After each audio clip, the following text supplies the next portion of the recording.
So let's start with energy sector. तो despite the rapid renewable growth, India का जो power deficit है बढ़ गया है। पावर डेफिसिट बढ़ा है, ये चीज़ याद रखना है। हम लोग क्या चाह रहे हैं, 90 गीगावाट कोल कैपेसिटी को ऐड करना बाय 2032। तो government is pushing energy efficiency. Energy efficiency कैसे? स्कीम्स लाइक उजाला। अब उजाला स्कीम क्या है? उन्नत ज्योति बाय अफोर्डेबल एलईडी, ये है उजाला स्कीम। तो इसमें स्ट्रीट लाइटिंग नेशनल प्रोग्राम है उजाला स्कीम के तहत, क्योंकि एलईडी बल्ब आपका 1/9 पावर लेता है, ये कारण है। दूसरा है एनर्जी कंजर्वेशन एक्ट है 2001 का, जो कि आपका एनर्जी एफिशिएंसी नॉर्म्स को बताता है। ठीक है, और जो ब्यूरो ऑफ एनर्जी एफिशिएंसी है आपका एनर्जी कंजर्वेशन एक्ट से बना है। ठीक है, इसके बाद इंटरनेशनल एनर्जी एजेंसी है, इंडिया उसका एसोसिएट मेंबर है। ठीक है, ये चीज़ याद रखना है। तो that efficiency help India avoid 50% energy demand growth recently. ठीक है, इंडिया थर्ड लार्जेस्ट कंज्यूमर है पावर का, पहला है चाइना, फिर यूएस। ठीक है, इसके बाद India has stopped adding new coal capacity to meet ना, इंडिया नया कोल कैपेसिटी ऐड किया है, इसे याद रखना है। ठीक है, देखो क्वेश्चन आ चुका है regarding starlight street national programme कौन तो ईईसीएल इम्प्लीमेंट किया है, और यहाँ तो उजाला स्कीम का ही है। तो energy essential service limited, EECL EESL जो बॉडी है। ठीक है ना, इसके बाद अर्बनाइजेशन एंड कूलिंग नीड्स है are the primary drivers for 250 gigawatt peak demand. तो हम लोग का पीक डिमांड कितना का है? 250 गीगावाट का है, ये भी याद रखना है। ठीक है, तो कोल पैराडॉक्स है कि coal remains baseload provider for the Indian grid, तो रिन्यूएबल्स आर इंटरमिटेंट, ये एक अपना ग्रिड सेक्टर का इशू है, इसे समझना होगा। अब समझिए, there is a massive mismatch in India's energy profile, कि जो 50% इंस्टॉल्ड कैपेसिटी है जो कि 484 गीगावाट का, तो ठीक है, जो 50% ऑफ इंस्टॉल्ड कैपेसिटी है वो नॉन फॉसिल फ्यूल का है। Installed capacity it contributes less than 30% of actual electricity generated. ठीक है, मतलब बोला जा रहा है कि नॉन रिन्यूएबल एनर्जी का कंट्रीब्यूशन बहुत कम है। मतलब कि जो इंस्टॉल्ड कैपेसिटी है टोटल, उसका 50% हम लोग का नॉन फॉसिल वाला है। ठीक है, around 484 gigawatt, but total electricity जो जनरेट हो रहा है उसका 30% ही लोग जनरेट कर रहा है, ये पॉइंट आप बोलना होगा।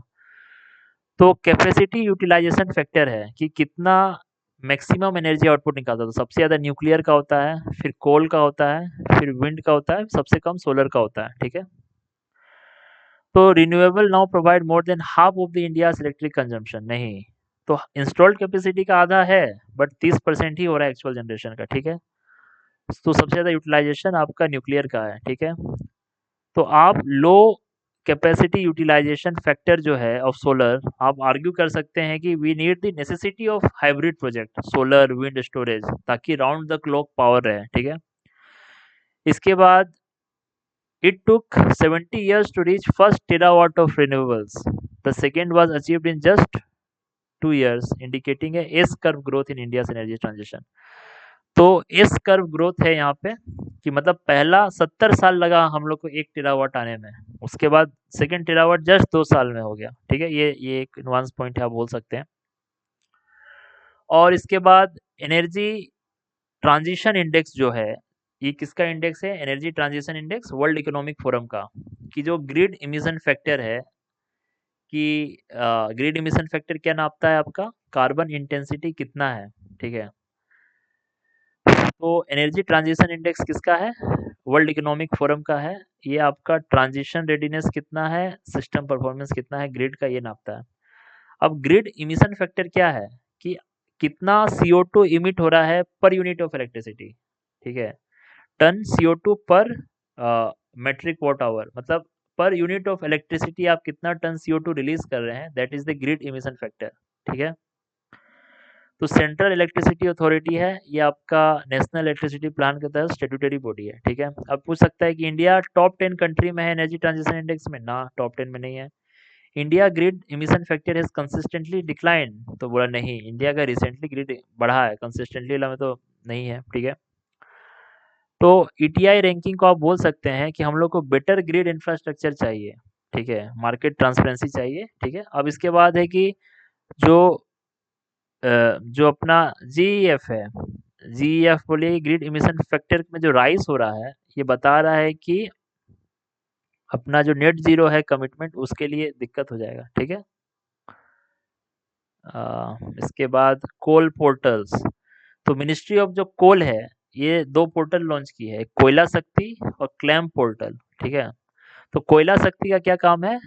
ये रियल टाइम मॉनिटरिंग करेगा कोल मूवमेंट का कि जो रेल और रोड से मूव हो रहा है, ठीक है? कोयला शक्ति इसके लिए है, लॉजिस्टिक्स मूवमेंट के लिए। क्लैम्प जो है, यूनिफाइड डिजिटल सॉल्यूशन है लैंड एक्विजिशन का, कंपनसेशन का, रिहैबिलिटेशन और रिसेटलमेंट के लिए, ठीक है?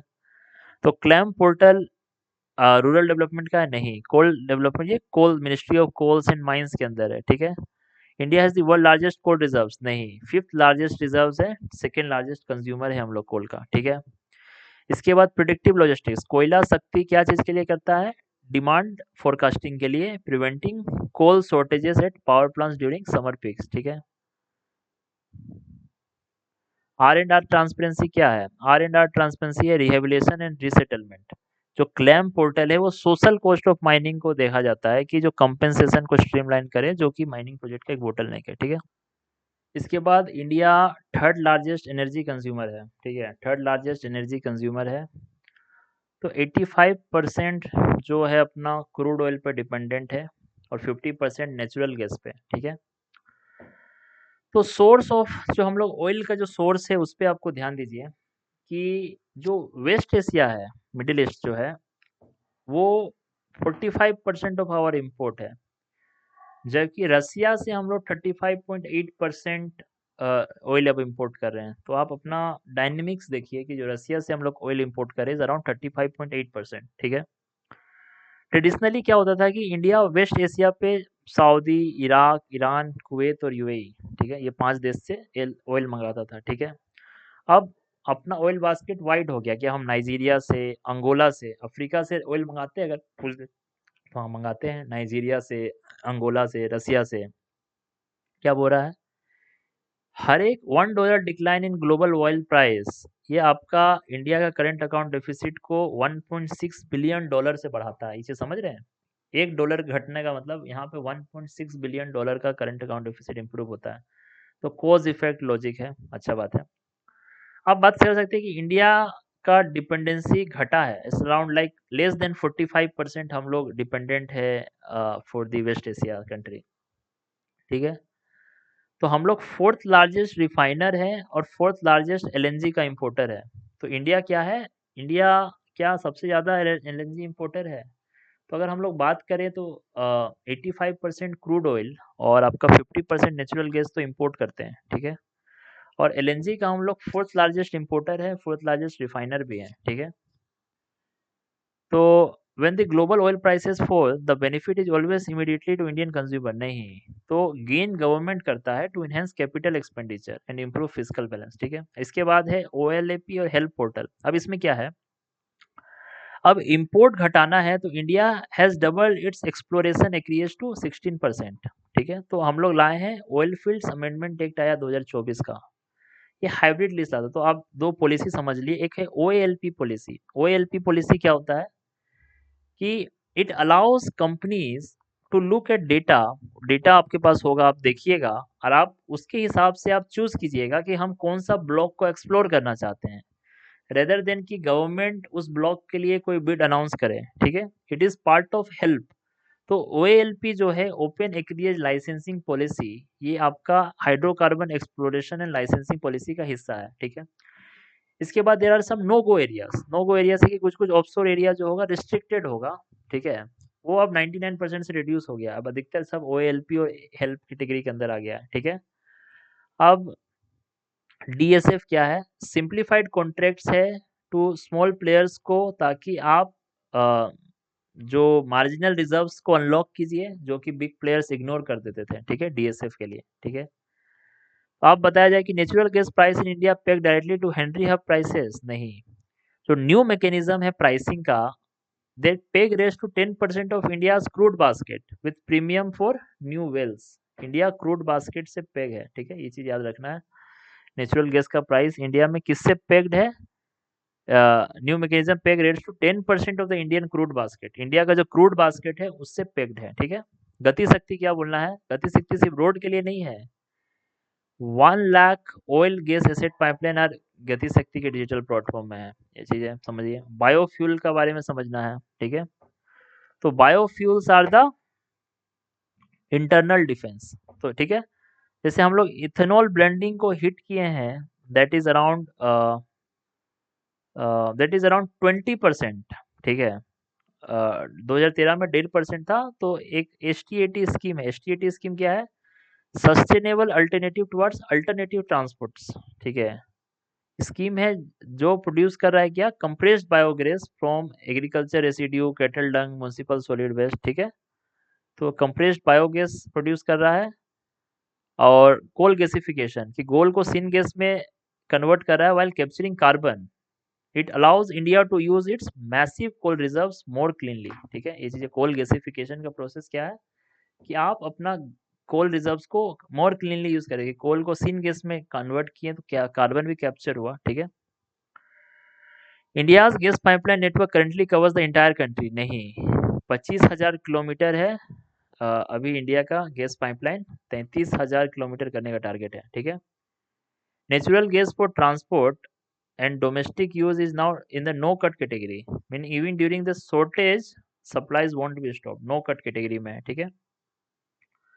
IMF का आउटलुक, तो global economy in influx according to IMF world economic outlook. तो IMF का रिपोर्ट आता है वर्ल्ड इकोनॉमिक आउटलुक। इसमें क्या बोल रहा है कि जो नो अगर ऑयल प्राइसेस लोअर है, it's acts as a natural hedge against the inflation, allowing the RBI to maintain neutral या एक्सपेंशनरी स्टेंस ले सकता है RBI, ठीक है।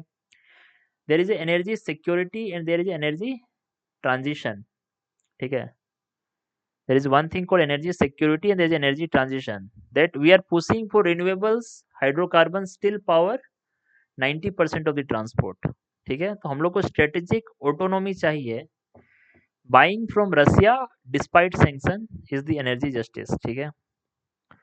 इंक्रीमेंटल डिमांड है कि India 25% of total energy demand, India will contribute 25% of the total global incremental energy demand, ठीक है।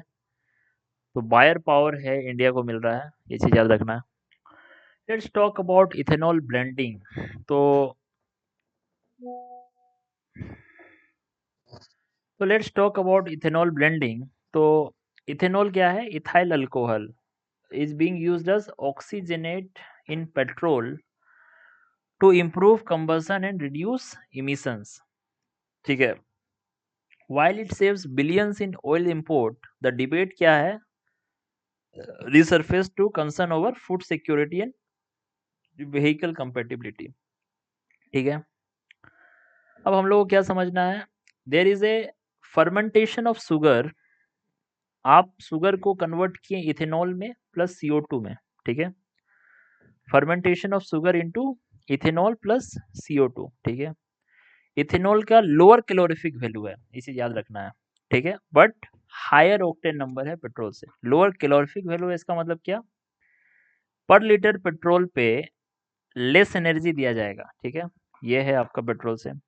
जबकि हायर ऑक्टेन नंबर है, हायर ऑक्टेन मतलब क्या हुआ कि इंजन परफॉर्मेंस अच्छा रहेगा, ठीक है। अब 1G 2G इन लोग पढ़े थे। 1G हुआ आपका sugar cane, molasses, damage grains, इससे बनेगा। 2G हो गया आपका जो आपका लिंगो सेल्यूलोसिक बायोमास है, जैसे कि एग्रीकल्चरल वेस्ट हो गया, पेडी स्ट्रो, उसका जैसा, ठीक है। ब्लेंडिंग टायर्स क्या है, E10, E20, E27 का टारगेट तक है, ठीक है। E100 भी है, pure ethanol use in stand alone engine, ठीक है। तो ethanol blending increase the fuel efficiency. तो इथेनॉल का लो एनर्जी डेंसिटी है, माइलेज एक्चुअली ड्रॉप। तो आप एक चीज बोलिए कि क्या माइलेज बढ़ता है व्हीकल का, तो माइलेज एक्चुअली में बढ़ता नहीं है, ठीक है।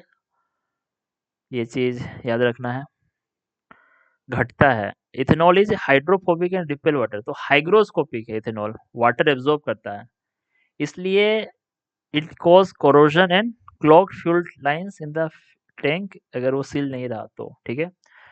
क्वेश्चन आया हुआ है कि India's national policy on biofuels which can be use as the raw materials.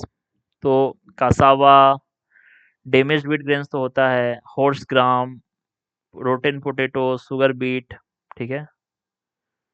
तो देखो रोटेन पोटैटोज़ है, शुगर बीट होगा, आपका कासावा होगा, ठीक है? ये आया हुआ पीवाईक्यू। अब इसके बाद क्वेश्चन क्या पूछ रहा है कि जो ओल्डर व्हीकल्स है, वो they are the weakest link in the ethanol story. So उनके पास इलेक्ट्रॉनिक कंट्रोल यूनिट्स नहीं है to adjust the air fuel ratio and have rubber gasket parts that ethanol can dissolve over time. तो सबसे बड़ा दिक्कत ये है, ठीक है? हाँ, तो जो फ्लेक्स फ्यूल व्हीकल होता है, फ्लेक्स फ्यूल व्हीकल में E85 कैपेबिलिटी होता है, ठीक है? इसका मतलब क्या है? They have the sensors that automatically adjust engine settings based on the blend. तो फ्लेक्स फ्यूल व्हीकल्स होता है तो उसका जो इंजन होता है ना कि वो इथेनॉल के ब्लेंड के हिसाब से एडजस्ट हो जाता है, ठीक है? अब बेसिकली इथेनॉल जो है बाय नेचर कोरोसिव है टू सर्टेन इलास्टोमर, मतलब रबर पाइप्स को गला देगा, ठीक है? तो जो न्यूअर व्हीकल्स आ रहा है वो E20 कंप्लाइंट मटेरियल के साथ आ रहा है, ठीक है? Using 30% of the degraded land for fuel crops versus food crops, ठीक है? ये चीज याद रखिए।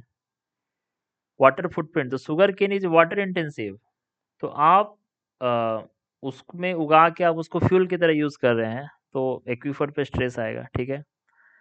अब एडवांस्ड बायोफ्यूल की बात कर लेते हैं। तो जो ब्यूटेनॉल है या एबीई है, ब्यूटेनॉल जो है ये आपका क्लोस्ट्रीडिया बैक्टीरिया से बनता है। क्लोस्ट्रीडिया बैक्टीरिया है, ये लेस कोरोसिव होता है और इसका ज़्यादा एनर्जी कंटेंट होता है देन इथेनॉल, ठीक है? Then let's talk about biohydrogen. Biohydrogen क्या है? बायोहाइड्रोजन प्रोड्यूस होता है via dark fermentation, dark fermentation या फोटोसिंथेसिस से यूजिंग साइनोबैक्टीरिया। तो बायोहाइड्रोजन पैदा होता है। Biohydrogen is the cleanest fuel but low max yield, ठीक है? ये चीज याद रखना है। बायोहाइड्रोजन कैसे निकल रहा है? डार्क फर्मेंटेशन से या फोटोसिंथेसिस से, तो डार्क फर्मेंटेशन याद रखना है। इसके बाद माइक्रो एल्गल बायोडीजल। तो माइक्रो एल्गल बायोडीजल क्या होता है? प्रोडक्टिविटी 100 गुना है rather than traditional oil seed से, माइक्रो एल्गल बायोडीजल का, ठीक है? It recycle CO2 from thermal plant flue gas, ठीक है? CO2 को रिसाइकल कर रहा है from thermal plant flue gas से, ठीक है? Micro algal biodiesel. तो माइक्रो एल्गल बायोडीजल कैसे बन रहा है? थर्मल पावर प्लांट का जो फ्लू गैस है उसको रिसाइकल करके भी बायोडीजल बन जा रहा है, ठीक है? और जो ट्रेडिशनल ऑयल सीड से जो बायोडीजल बन रहा है उससे 100 टाइम्स प्रोडक्टिव है, ये चीज याद रखना है। माइक्रो एल्गल बायोडीजल भी है, ठीक है? बायोहाइड्रोजन के बारे में हम लोग पढ़े हैं कि बायोहाइड्रोजन क्या है? चार ज्यादा क्लीनेस्ट फ्यूल है बायोहाइड्रोजन, ठीक है? बट इसका लो है मैक्स यील्ड, ठीक है? इसके बाद NOx ट्रैप जानते हैं कि biodiesel is completely carbon neutral and produces no harmful gas, ठीक है? CO2 is lower, biodiesel often produce higher NOx emission and soot mutagenicity, ठीक है ना? CO2 बायोडीजल कम पैदा होगा बट नाइट्रोजन जो कंपाउंड है, NOx कंपाउंड है, ज्यादा होता है इसमें, ठीक है? इसके बाद UPSC might ask about the role of heterocyst in cyanobacteria, ठीक है? तो हेट्रोसिस्ट जो होता है साइनोबैक्टीरिया में, they allow for special segregation to protect hydrogen producing enzymes from oxygen, ठीक है?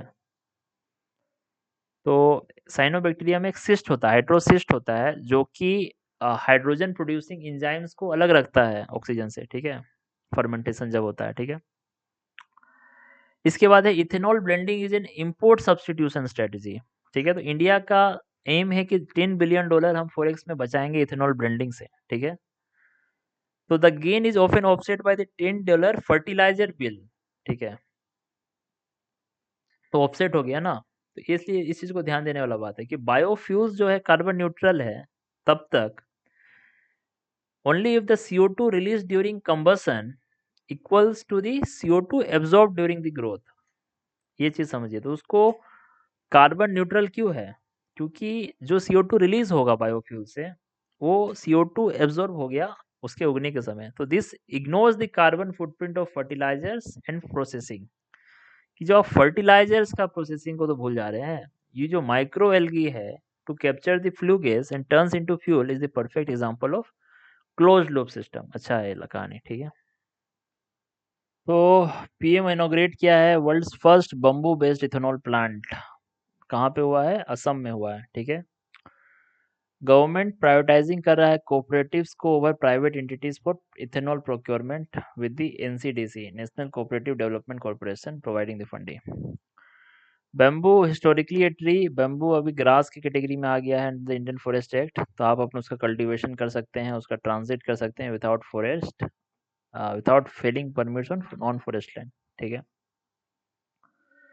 Assam and the northeast hold the majorities of India's bamboo reserves, making green bamboo a viable 2G feedstock. तो 2G feedstock है bamboo।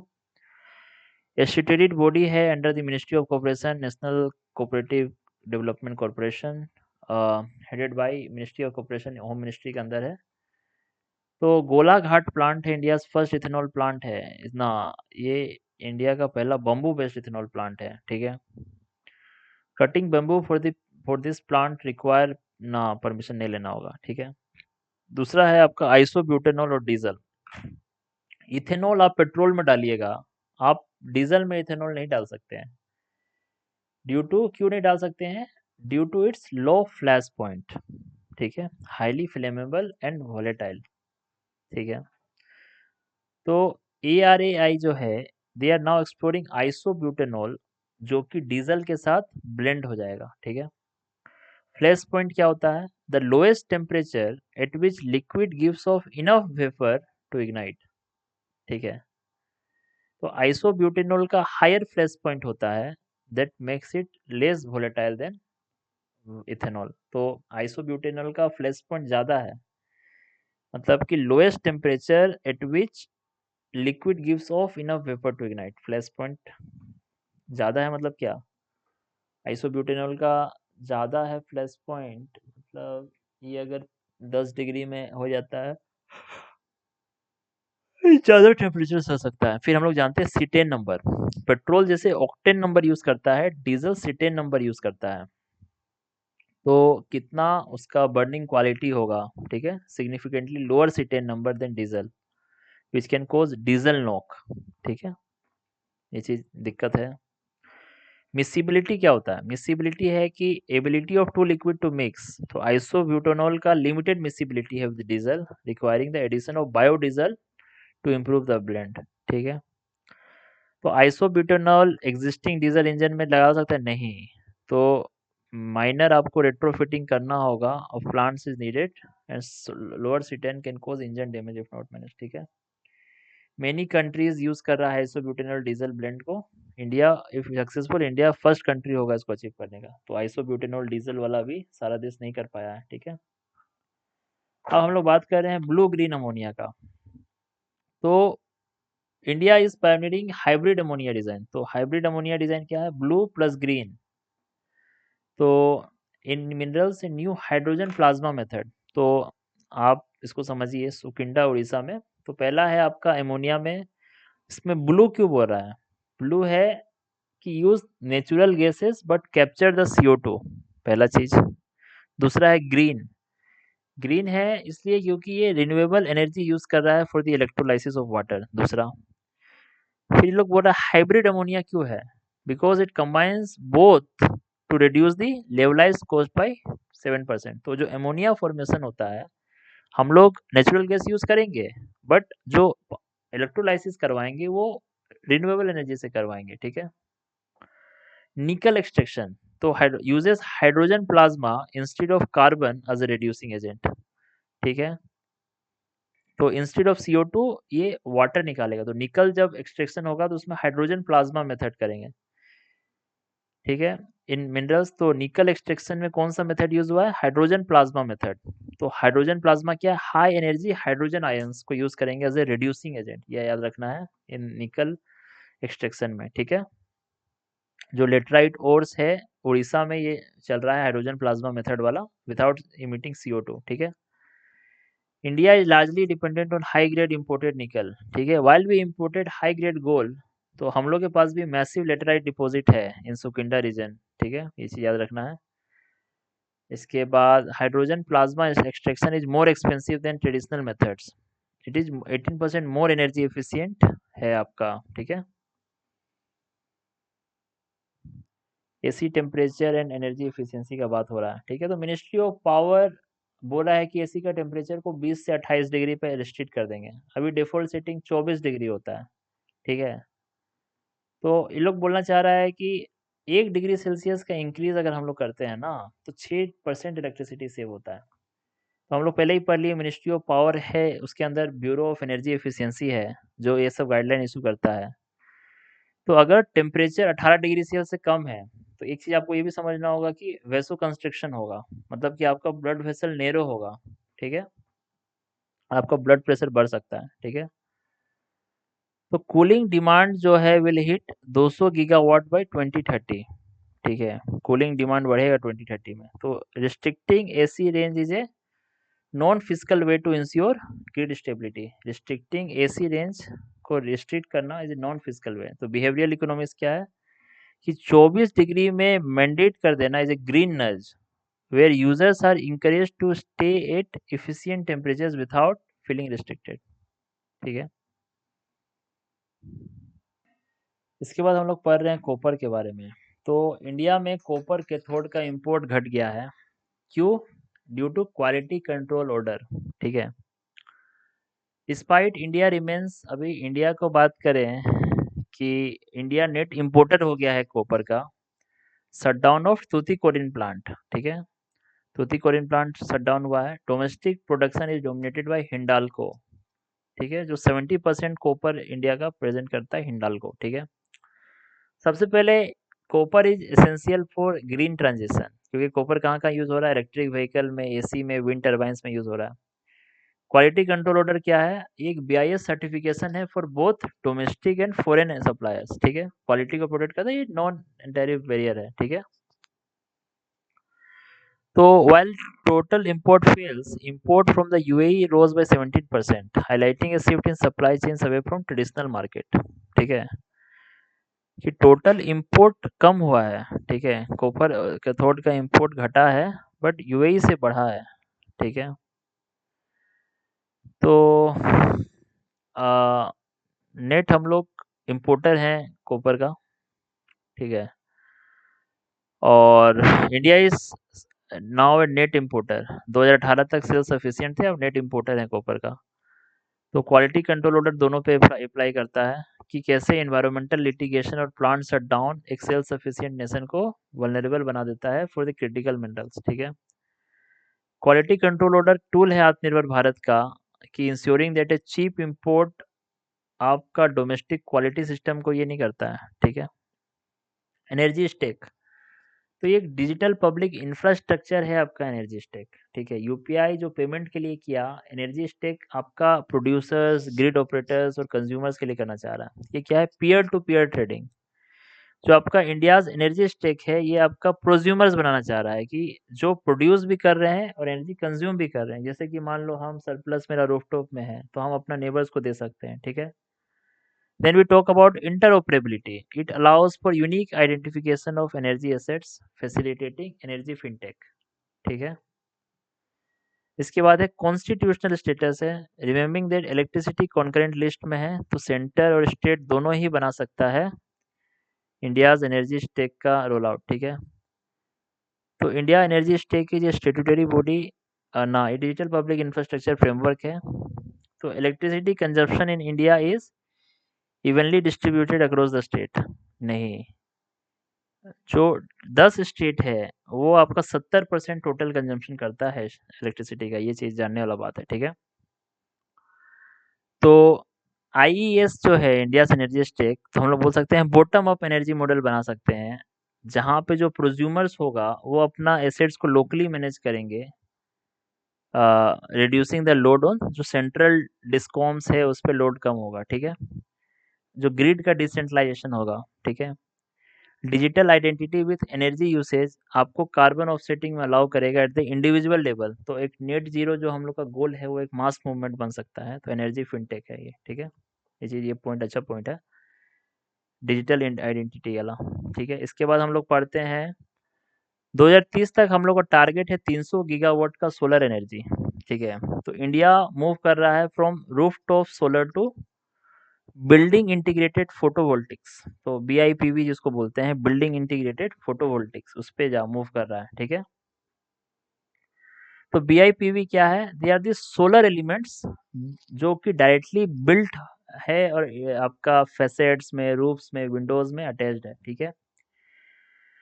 BIPV versus RTS, तो RTS क्या है? RTS आपका rooftop solar जो है बिल्डिंग का एडोन है, जबकि जो आपका बिल्डिंग इंटीग्रेटेड फोटोवोल्टिक्स है वो डुअल पर्पस है, वो एज ए स्ट्रक्चरल कंपोनेंट भी है और इलेक्ट्रिसिटी जनरेटर भी है।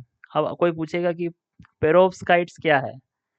पेरोव्स्काइट्स एक नया क्लास है सोलर सेल का यूजिंग मेटल हैलाइड पेरोव्स्काइट्स। तो ये क्या है ना कि एक थिन फिल्म है सेल्स का जो ट्रेडिशनल सिलिकॉन से ज़्यादा अच्छा, आपका जो पेरोव्स्काइट्स है ये क्या है? सोलर सेल्स का क्लास है, ठीक है। एक मेटल हैलाइड का पेरोव्स्काइट एक थिन फिल्म है जो कि लाइट को अच्छा से एब्जॉर्ब करेगा, ठीक है।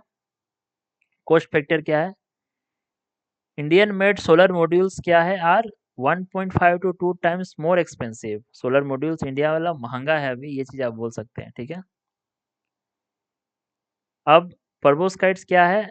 क्या वो रेयर अर्थ मेटल है? नहीं, वो एक मेटल हैलाइड स्ट्रक्चर है, ठीक है। Organic ions, metals, halogens as a active layer as a solar cell में यूज हो रहा है, ठीक है। तो urban area shadow free zone बहुत ज़्यादा है, तो BIPV ज़्यादा अच्छा काम करेगा, ठीक है। सस्टेनेबल अर्बनिज्म में हम लोग BIPV का बात कर सकते हैं।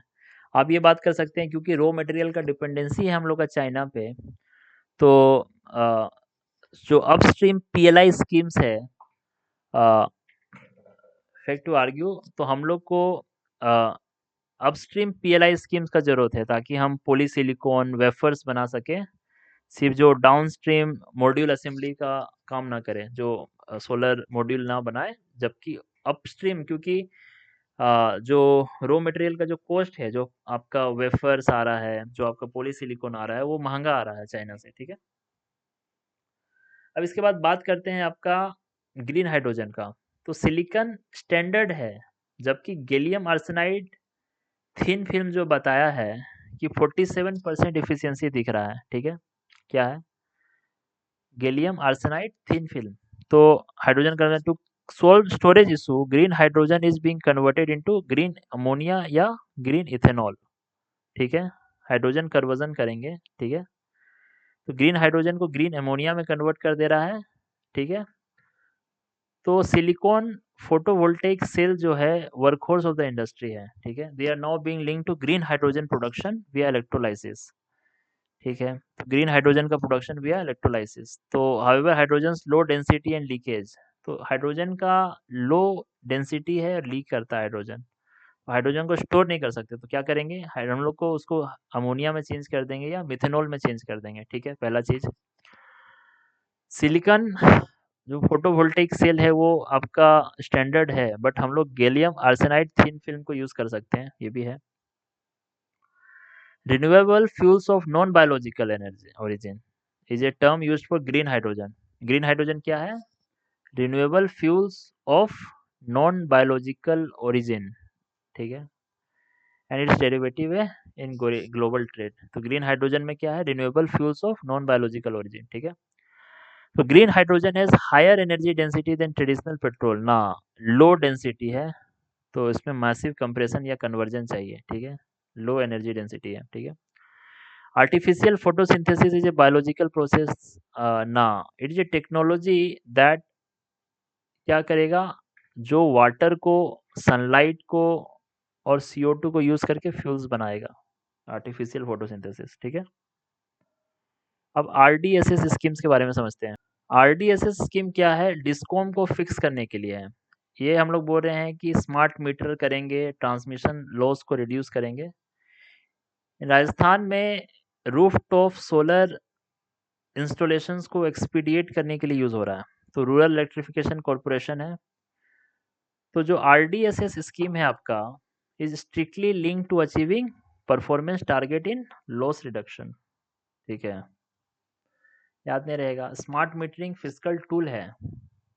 RDSS is not about wires but about physical stability, जो डिस्कॉम है सही समय पे पेमेंट ले सकें और कॉस्ट और रेवेन्यू में कमी आए, ये चीज़ है, ठीक है।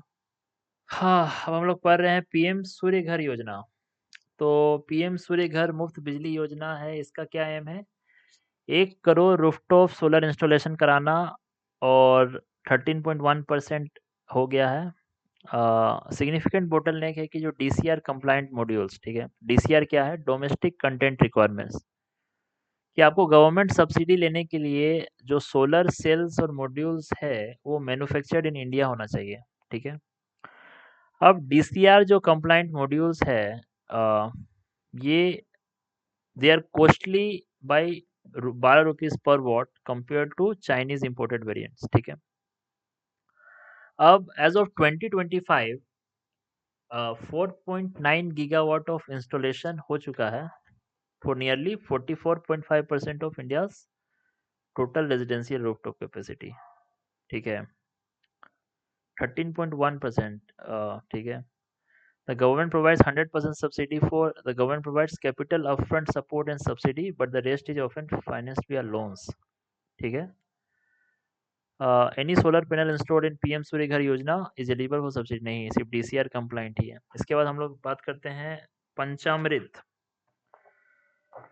हाँ, पंचामृत गोल्स क्या है? तो पांचेत डैम है डीवीसी का, project is integrating floating solar to save land, ठीक है।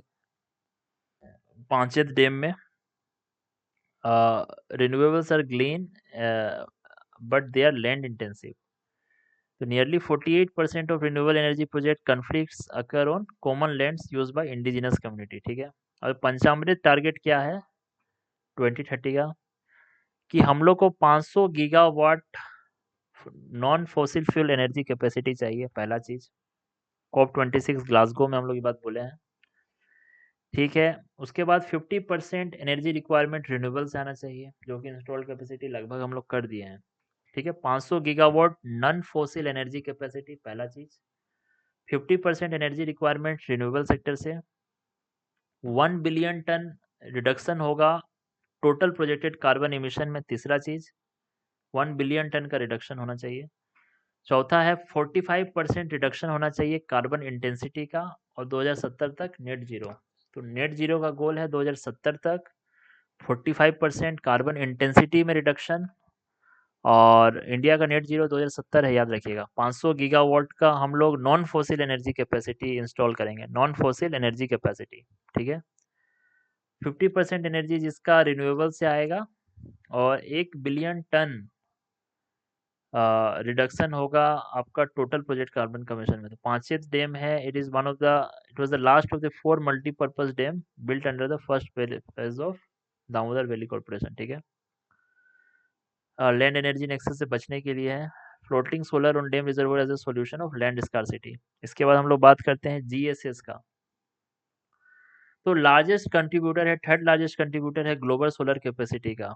तो जीएसएस प्लस क्या है? Green social sustainability and sustainability linked डेब्ट issuance rose by 186%. Green bond investment alone crossed $45 billion, ठीक है। तो जीएसएस प्लस डेब्ट क्या? This includes bonds where the proceeds are specifically for green projects, ठीक है।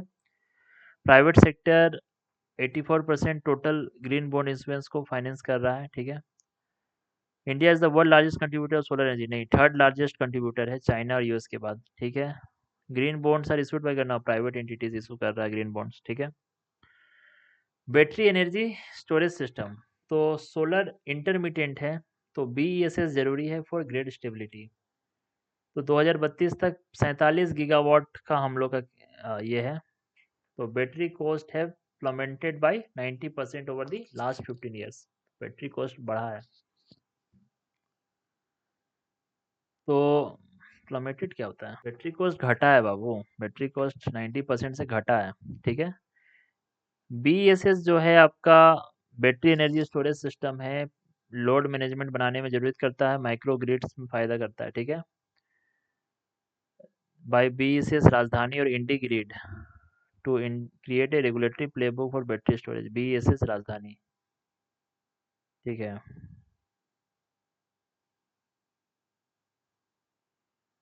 ठीक है, इसके बाद हम लोग है decade of hydro power and Siang project. तो अरुणाचल प्रदेश 2025 से 35 को डिकेड ऑफ हाइड्रो पावर घोषित कर दिया है।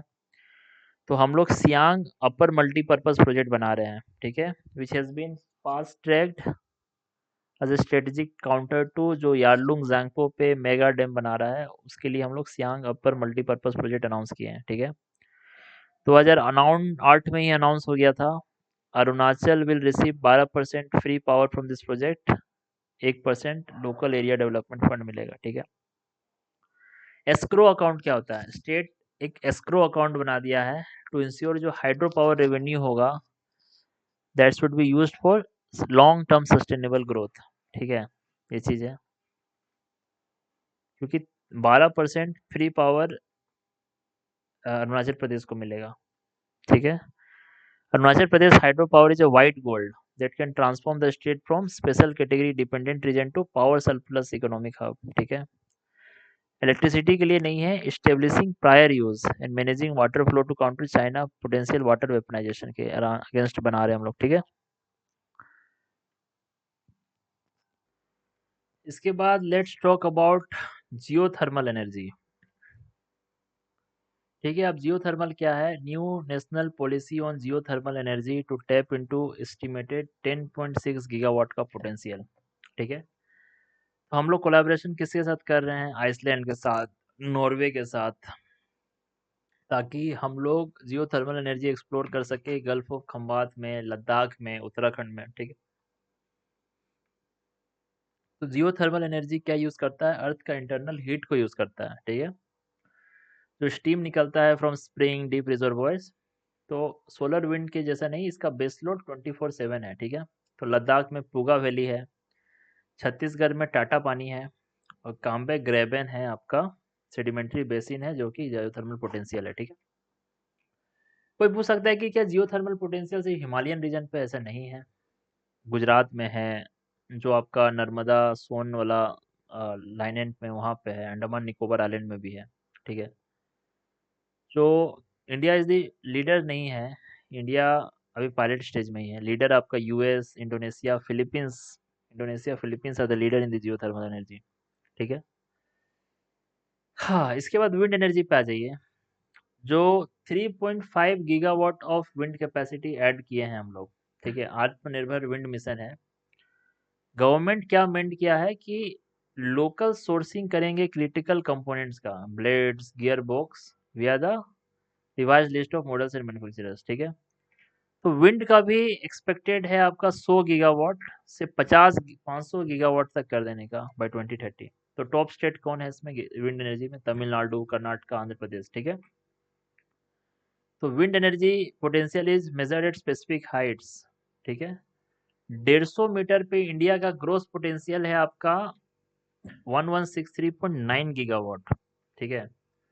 तो renewable energy projected like offshore wind are exempt from environment impact assessment now. तो national offshore wind energy policy specifically mandates environmental impact assessment, ठीक है। ऑफशोर विंड एनर्जी पॉलिसी जो है, ठीक है, इंपोर्ट डिपेंडेंसी। तो इंडस्ट्री में ऑलरेडी 70% लोकल कंटेंट है और 85% तक इसको बढ़ाने का इच्छा है, ठीक है। Wind energy versus birds. अब बोला जा रहा है कि थार डेजर्ट में जो विंड फार्म्स है they are facing ecological scrutiny, क्योंकि ये ग्रेट इंडियन बस्टर्ड को अफेक्ट कर रहा है, ठीक है। मोर्टेलिटी रेट है 1.24 बर्ड्स पर टर्बाइन पर मंथ, ठीक है। तो ए मेजर माइग्रेटरी रूट है for birds that covers a large part of Eurasia including the Thar desert, जो ग्रेट इंडियन बस्टर्ड है, ठीक है। तो large birds like raptors and the GIB, उसका फ्रंटल विजन बहुत कमजोर होता है और स्लो मैन्युवरेबिलिटी होता है, तो टरबाइन में टकरा के मर जाता है ये लोग, ठीक है। तो हम लोग ग्रीन ऑन ग्रीन कॉन्फ्लिक्ट है कि जहाँ रिन्यूएबल एनर्जी रिन्यूएबल डिस्ट्रक्शन कर रहा है, ठीक है, ये अच्छा पॉइंट है। Argue that the renewable energy planning must include sensitivity mapping, कि आप ऐसा जगह टरबाइन मत रखिए जहाँ पे माइग्रेटरी कॉरिडोर्स हो, ठीक है। इसके बाद हम लोग बात करते हैं न्यूक्लियर एनर्जी टारगेट्स के, एसएमआर्स के। तो हम लोग का एम है कि 2047 तक 100 गीगावाट पहुंचे, ठीक है। तो अब हम लोग स्मॉल मॉड्यूलर रिएक्टर के थ्रू जाते हैं। स्मॉल मॉड्यूलर रिएक्टर क्या है? ये 300 मेगावाट पर यूनिट का कैपेसिटी है। मॉड्यूलर मतलब क्या? फैक्ट्री में बिल्ट होगा, ट्रांसपोर्ट हो सकता है साइट में, तो कंस्ट्रक्शन टाइम घटेगा। ठीक है। तो ह्यूमन डेवलपमेंट इंडेक्स और एनर्जी का पर कैपिटा एनर्जी कंजम्पशन में लिंक है कि अगर आपको 0.9 का एचडीआई ले जाना है तो इंडिया को 24,000 कितना टेरावाट आवर आपको एनुअली जनरेट करना होगा। ठीक है। तो न्यूक्लियर एनर्जी जो इंडिया में है ग्रिड इलेक्ट्रिसिटी के लिए यूज होता है। जो 40% of the future nuclear energy है यूज होगा to generate green hydrogen for decarbonising the steel and fertiliser. ठीक है, ये भी बात कर सकते हैं हम लोग। सिर्फ ग्रिड इलेक्ट्रिसिटी के लिए यूज नहीं हो रहा है, स्टील इंडस्ट्री में, फर्टिलाइजर में। Nuclear energy is the second largest source of power after coal. तो अभी 1.6% ही है इंस्टॉल्ड कैपेसिटी का पूरा। ठीक है।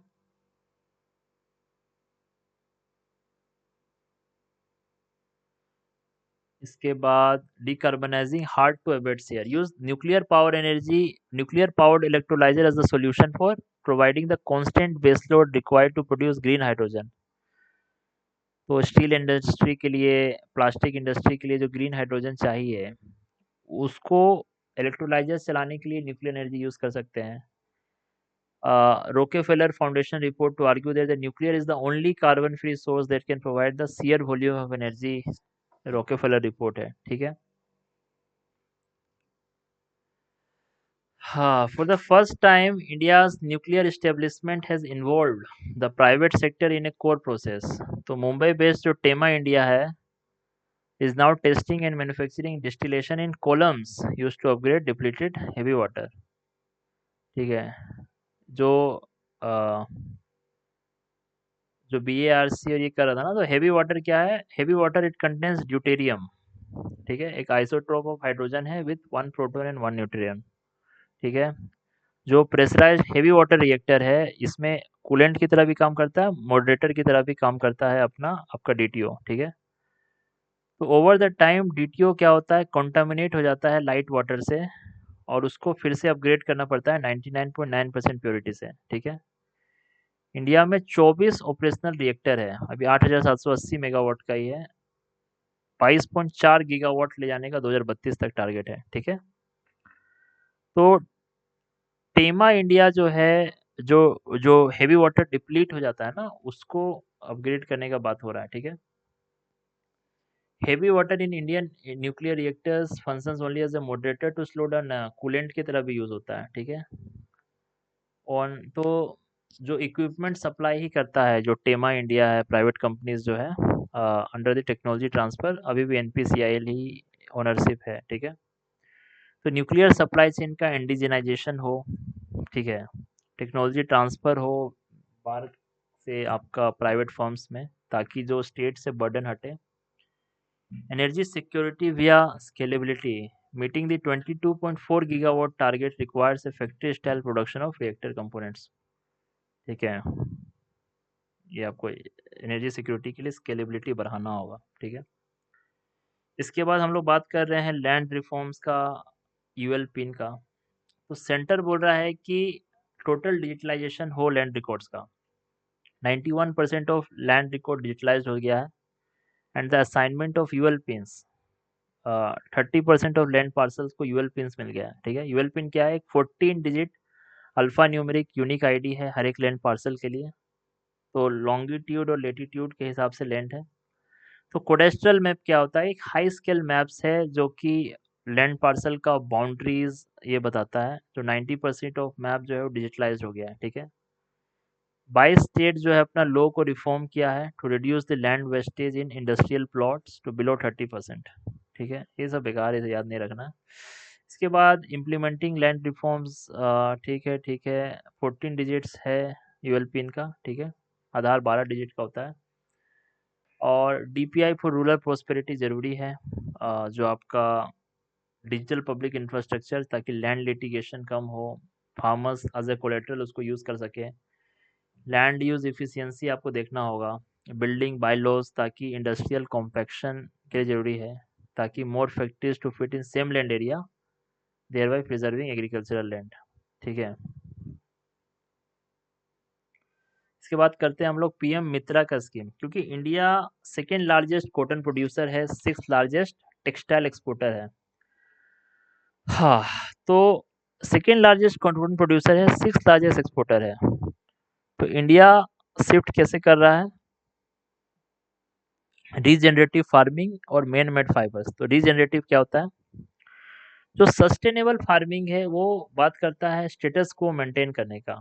रीजनरेटिव फार्मिंग क्या बोलता है, जो कि फिर से रिस्टोर करेगा सोइल हेल्थ और बायोडाइवर्सिटी को। ठीक है, पीएम मित्रा पार्क्स क्या बोल रहा है कि 7 इंटीग्रेटेड टेक्सटाइल पार्क बनाएंगे, ग्रीन फील्ड भी और ब्राउन फील्ड भी। ठीक है, पीएम मित्रा पार्क है। क्यूसीओ क्या है, गवर्नमेंट अभी रिवोक कर दिया है QCO on polyester yarn to solve the shortage of raw materials like PTA या एमईजी करके जो शॉर्ट मटेरियल इसका है। तो इंडिया सिक्स लार्जेस्ट एक्सपोर्टर है। ठीक है, चाइना लीड है। Technical textiles are the fabric for high fashion ना, जो टेक्निकल टेक्सटाइल है फंक्शनल फैब्रिक है, जो मेडिकल में, डिफेंस में यूज होता है, एग्रीकल्चर में यूज होता है। ठीक है, तो टेक्सटाइल सेक्टर में ना एक पॉइंट है सर्कुलरिटी का, कि India accounts for 8.5% of textile waste. तो सर्कुलरिटी एज अ स्ट्रेटेजी आप यूज कर सकते हैं to reduce the environment footprint while creating a secondary raw material market। देख रहे हैं कितना अच्छा चीज है, जो सेकेंडरी रॉ मटेरियल का आप मार्केट क्रिएट कर सकते हैं। ठीक है, एमएमएफ शिफ्ट है कि जो ग्लोबल डिमांड है अब आपका कॉटन से सिंथेटिक में मूव कर रहा है।